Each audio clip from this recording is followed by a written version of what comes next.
Welcome to the D2 Baseball Podcast with Robert Fry and Will Connerly. We're your ultimate source for Division II baseball updates, stats, information, scores, news, and more. Whether you're a player, coach, or passionate fan, we've got you covered with in-depth analysis and the latest updates from around D2 baseball. Join us as we dive into D2 baseball with exclusive interviews featuring top coaches and players, expert insights, and all the information you need to stay ahead of the game. Follow us on X and Instagram at DIVII Baseball for updates, highlights, and more. Enjoy the show. Welcome into the Division II Baseball Podcast, joined today by a special guest, Jessica Harbison Weaver, Commissioner at the PacWest Conference, and a great opportunity to talk about that league that's gone through a lot of changes and a lot of things happening, and a very important league within the West region for Division II Baseball. Jessica, thanks for taking the time to talk with us and join the program. How's everything been going this summer as you guys prepare for another school year upcoming this fall? It's been pretty great, Will. We actually, with having Point Loma making it to the College World Series, and then we had some fabulous news this morning that Westmont College, another strong baseball school, they're going to be eligible for postseason play this year. So starting on September 1, and we've got some really exciting things going this summer. Yeah, and that's absolutely exciting. Plus, you welcomed in 3 new members in Menlo, Jessup, and Vanguard, all coming from the NAIA. And so we'll kind of get the ball rolling there with that. What was that process like, considering schools from other divisions and saying, hey, we think they could be a good fit for the PacWest? So we actually started that process a couple of years ago. Our membership committee, they decided they were ready to expand. With some of the schools that we've had, unfortunately, with the way that higher education is going these days, where we've got some of those smaller schools, like Notre Dame, Damon Muir, and Holy Names, that both either got rid of athletics or closed as institutions. And so we decided that we were looking to expand. And, some of these schools, they came to us. The old GSAC, I think they decided that they were looking to join their old rivals again in the PacWest. So that was great for us. And, it took a couple of years of spreading folks out, but I think our presidents were very excited to have the caliber of schools that we have. And so I think it's really going to elevate our conference with postseason competition and everything once everybody's fully gone through the membership process. And with that process, like you said, and you can imagine with all the changing components in leagues across a lot of divisions within the NCAA, it's an ongoing thing that it seems like a lot of leagues tend to look at, to your point, to add teams to strengthen their conference.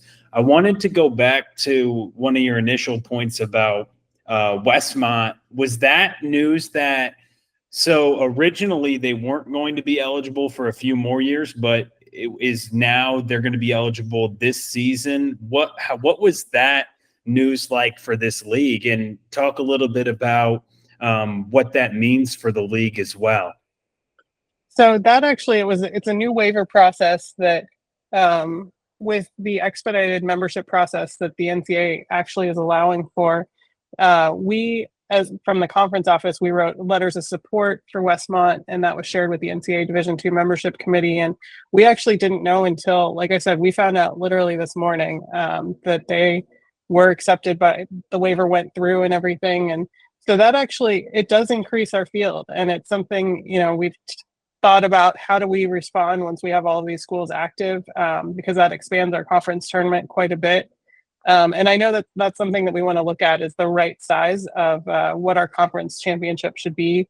Right now, it's only 4 schools, but I think it's definitely going to impact across the board with all of our sports, not just baseball, about expanding the championships and everything to make sure that we have a proper championship access in the PacWest.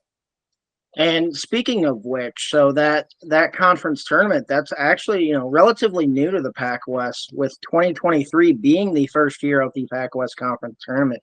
This is kind of a two-parter question.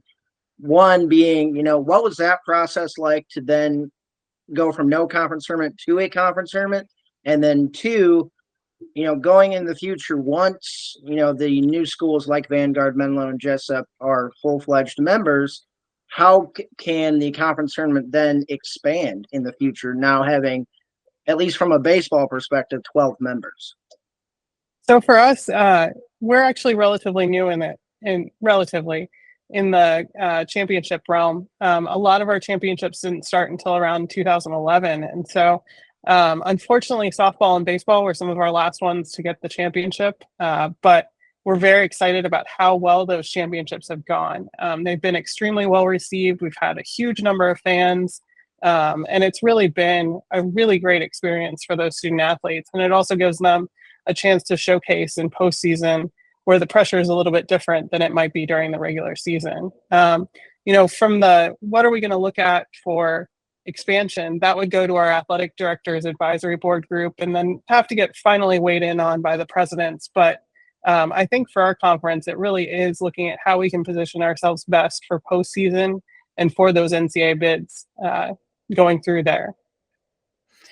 And I know that when a lot of this portion of the interview, we've talked about growth within the conference and how the PacWest has grown comparatively to any other D2 league more over the last few years, growing, like adding a championship, but also growing, adding schools.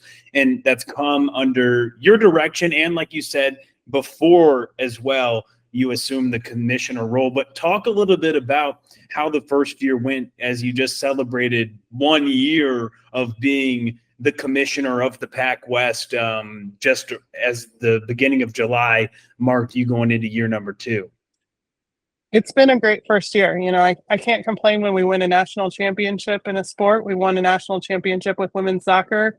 We've made it to postseason, past regionals in a couple of our sports. And, beyond that, we actually, we're putting together, we're going to launch it for this fall, our own digital network, the PacWest TV network. So be looking for that. We'll all be on the same streaming service at that point. And it's just been a really good year of getting a lot of small things done, but that all those small things amount to a big thing. When you look at our championships, we've really put together a lot of exciting things with that. We had merchandise for sale for the first time at our championships, and those sold really well. I was even excited to see some of them on the broadcast when watching the games in Cary. So that was great to see those. And, it's just been a good year overall. I look forward to what we do in the next year too. Yeah. And, within that, talk a little bit about your experience of just working your way up to eventually becoming commissioner, because you've had a few stops at a few different places. So what was your journey like to get to where you are now? So I got my start at the NCAA national office, which was kind of unique. Working with a lot with Division II membership and legislation committees. I was in academic and membership affairs, so I took the fun out of sports, I jokingly said, but I did a lot with legislative relief waivers. So all those fun transfer waivers back when we actually had the transfer waivers, that was all under my purview at the time. And so once I was looking to go out in the membership, I actually started at Mercer University. So they've got a pretty rich baseball history there too. And, that was pretty exciting. Wanted to move to the West Coast though. And so got positioned at UC Riverside, a former D2 power, maybe with some of the conference realignment and some of the things happening in D1, we'll maybe see them come back to D2. But I was actually there at the same time as Troy Percival. So that was pretty cool from a baseball perspective. And then I was at Concordia, Portland, where I was a sports supervisor for our baseball team there. Growing up, my dad was a high school baseball coach. And so I have a love of the sport in that regard too. But with all of it along the way, it was just making sure to understand the importance of sport for all of our student athletes. And then also the importance of just making sure that we're all moving forward in the same way. So. No, that's incredible how you detail your journey and how baseball and obviously a lot of sports have at least crossed your path, and they really have to, right? When you're commissioner of a conference that sponsors a wide variety of sports. And I know that you brought up certain decisions come under the jurisdiction of the athletic directors and certain committees. But for those that don't know, what does a commissioner do on a day-to-day basis throughout a year?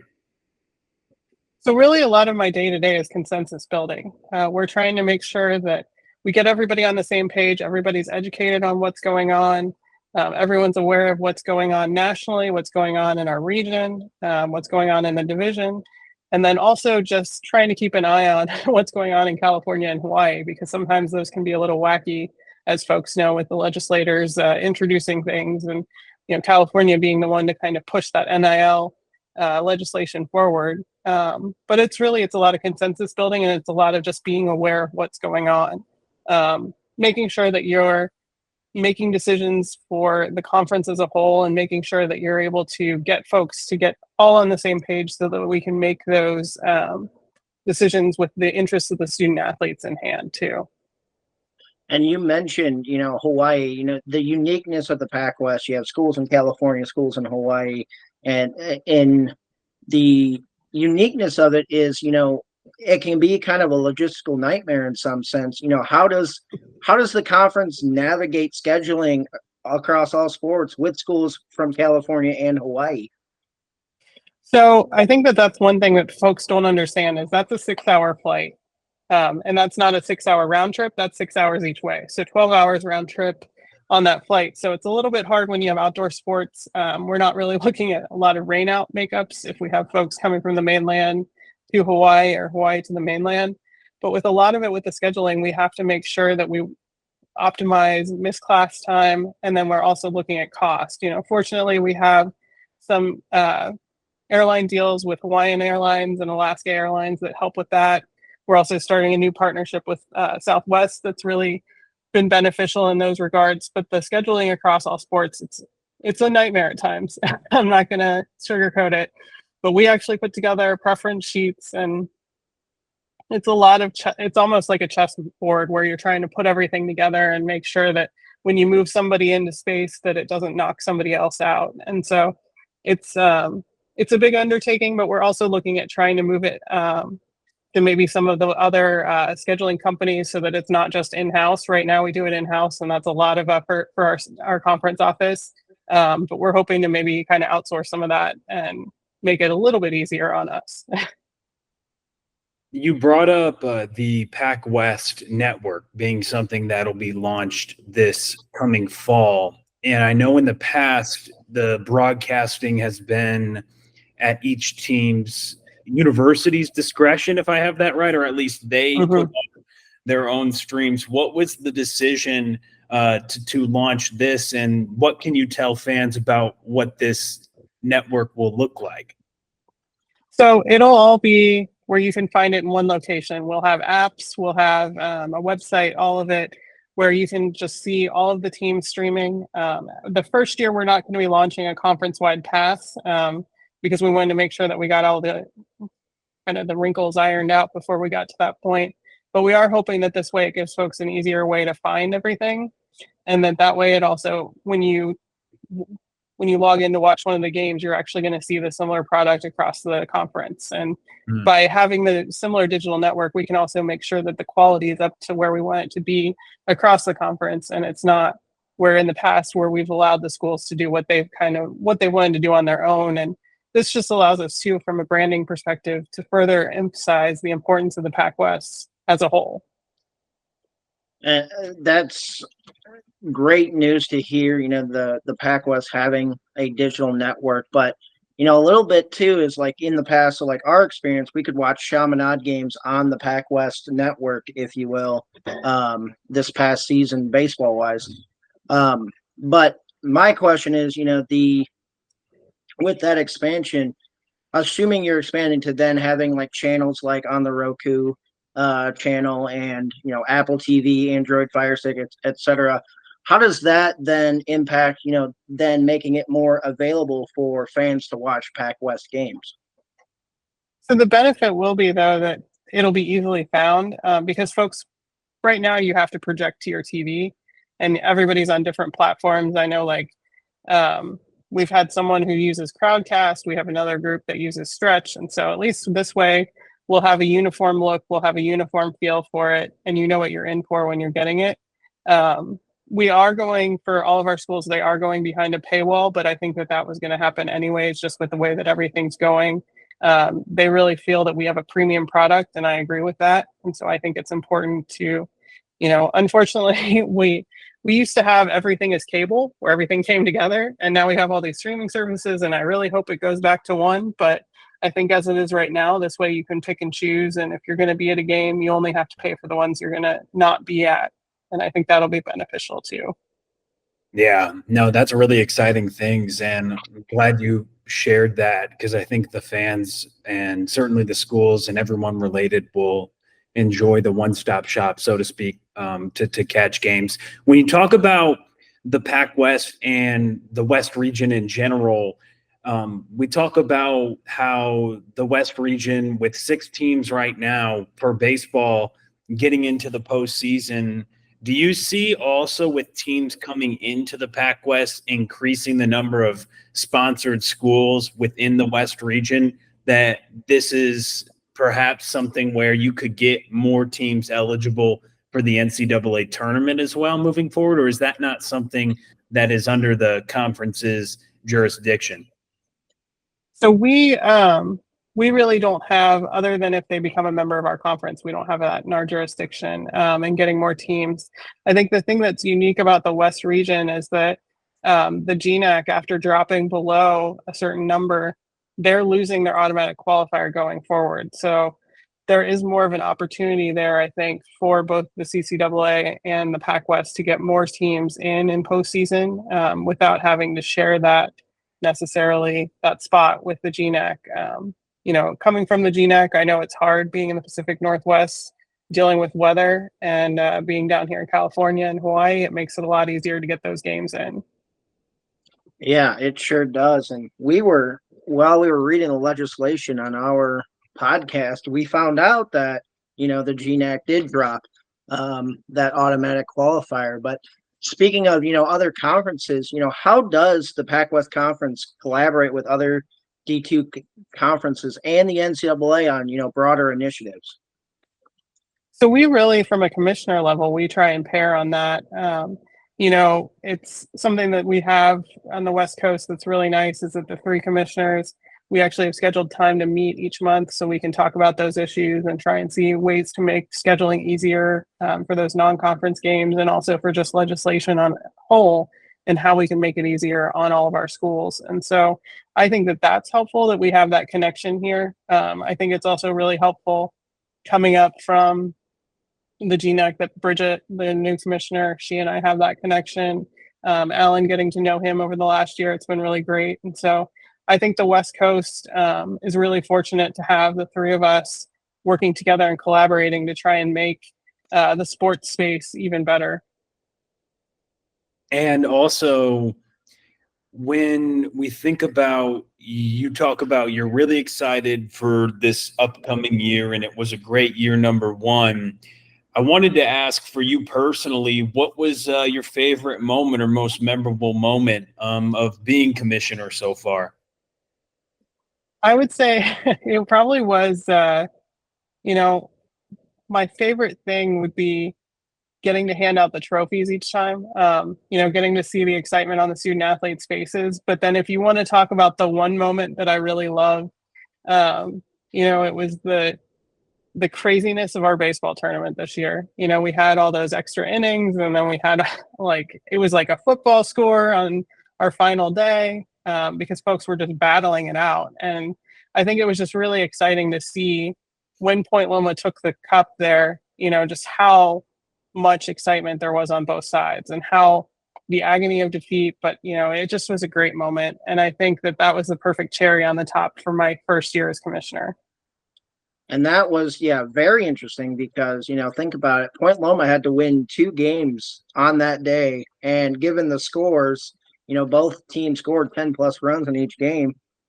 How crazy it was. That created a long day. I assume it was a very long day of watching baseball. But speaking of, within the PacWest, in your experience with compliance, how does your conference ensure compliance with those NCAA regulations and standards?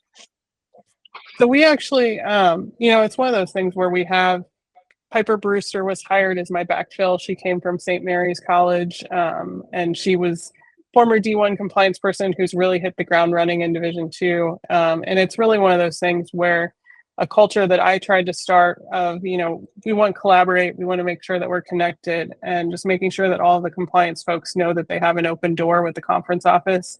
Sometimes it's hard because you're not on site, but I think that we've continued that with Piper, and it's really a conversation. They used to say that the compliance was like the police, and I really think they're more the ones teaching the coaches. They're teaching everyone how to make sure that they're following the rules, and it's really an education piece. And so I think Piper's done a really good job with that, with continuing that within our conference.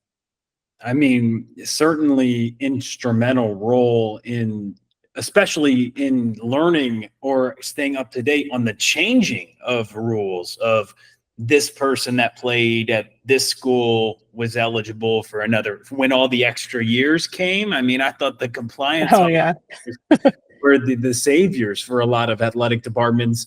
Speaking of athletic departments and all the changes, I wanted to ask you from your perspective, what do you think the impact of NIL is going to have on Division II? I know we're seeing it, and it's kind of been it turned into a hot button issue and then into just a reality at the Division I level. What do you see its impact, or perhaps a trickle down effect, if any, at the Division II level?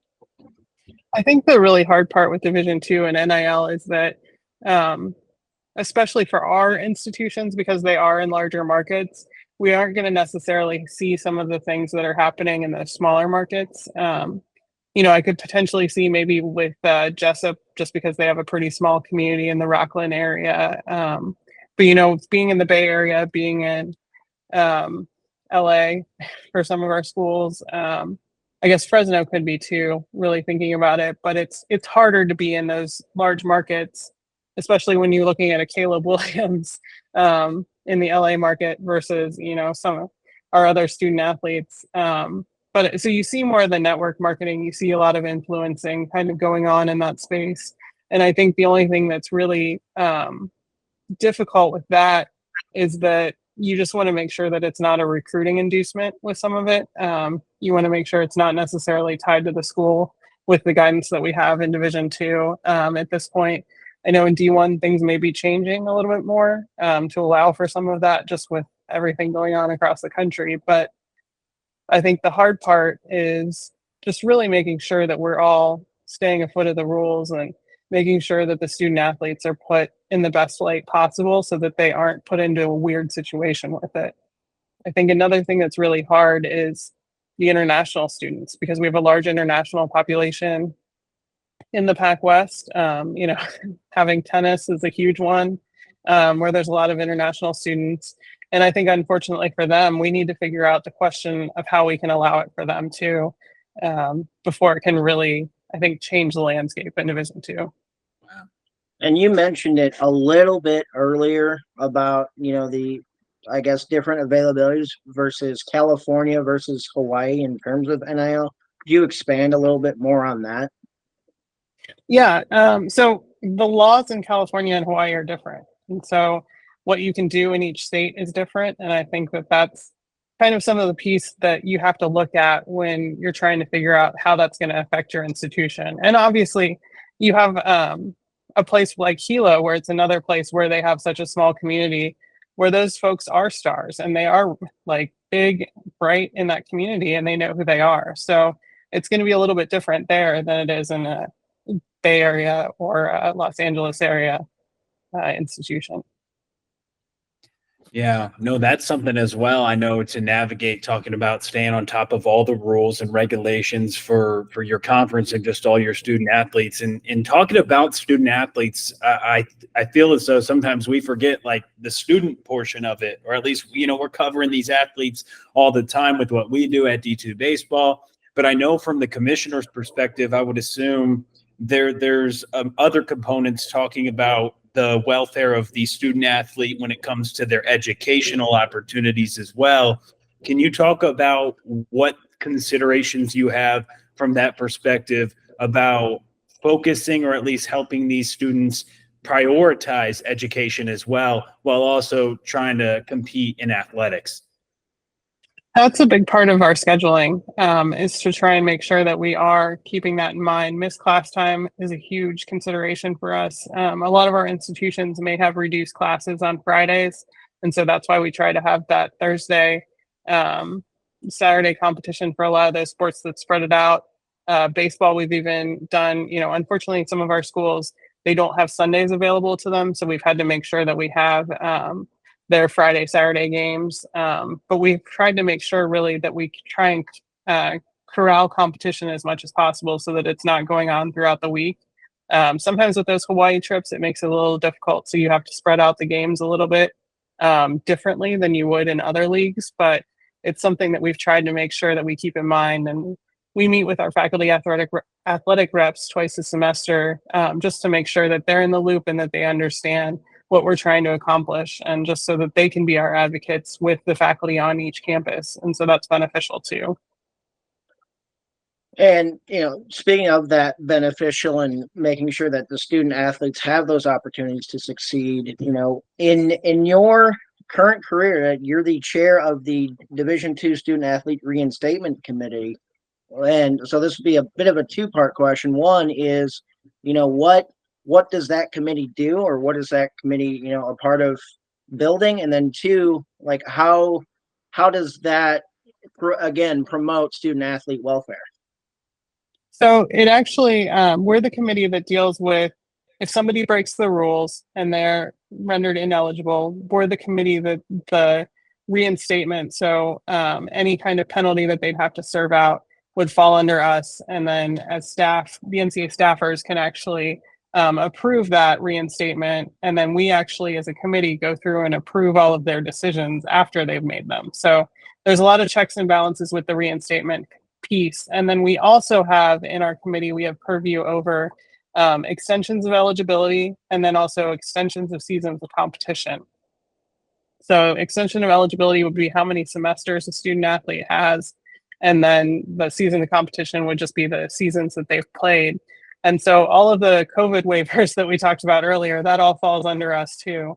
And really what it is we're looking at the best way to make a student athlete successful with graduation and with everything like that, keeping that in mind with those waivers, and that if there's something that's outside of their control, trying to make them whole again and fixing that piece. And so really my priorities for student athlete welfare are making sure that we have them graduate. We're here to make men and women that are competent and they're outstanding folks in today's society. And so if we can make them have a great athletic experience on top of that, that's great. And so that's really my priority in that area. Yeah, I love that answer about trying to put these student athletes in a position where that you can continue to at least be a vehicle for them to try to continue to pursue more opportunities in their life beyond their institution, set them up for success moving forward. And speaking of success moving forward, I wanted to ask about, with the PacWest, what are some goals or visions you have moving forward for this conference in general? So we really want to elevate our presence. We want to have more of a recognition when people see our logo, our brand, that they understand who the PacWest is and where we are. I had to chuckle back with all of the D1 alignment and the Pac-12 and Mountain West. People were like, well, why don't they combine to make the PacWest? And it's like, we're already here. Of course, they can come join D2. We'll take them. But really, it's one of those things of just kind of elevating our brand and then being the best Division II conference we can be. And, obviously we want to compete at the highest level, but then we also want to have the highest academic standards and also some of those service standards that we'd like to have. The Division II, community engagement awards and all of that, I think is really important for us to keep in mind.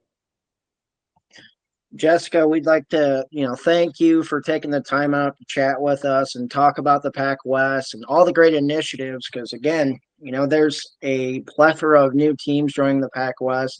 There was news that just recently came out that now Westmont can compete in Division II postseason play starting this September 1st of 2024. And so being able to expand all these teams, especially from a baseball perspective, obviously last year, Westmont, Chaminade brought in a baseball program, plus the 3 new programs that are coming in. So a lot to be excited for there in the PacWest, and we appreciate you taking out the time to talk with us. Yeah, thank you. And thanks for having me on here. Look forward to talking to you guys again in the future.